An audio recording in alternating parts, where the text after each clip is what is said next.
Sí,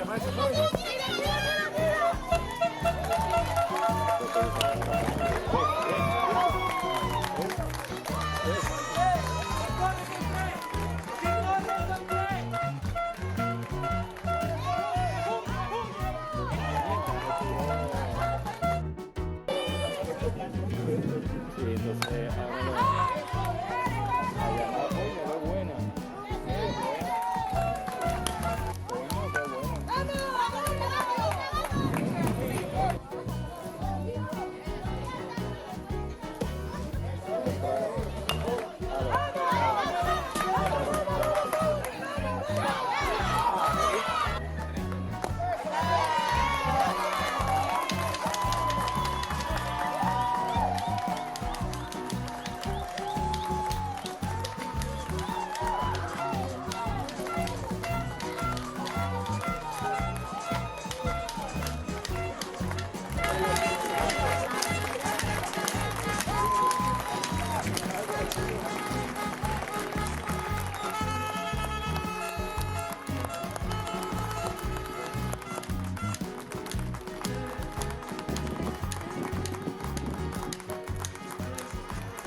para ustedes.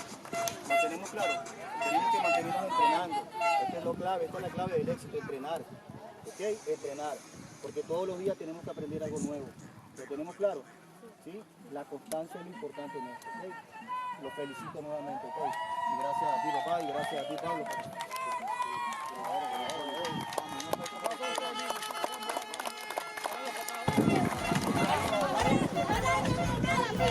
Cuidado con eso, ok, sin dañarla.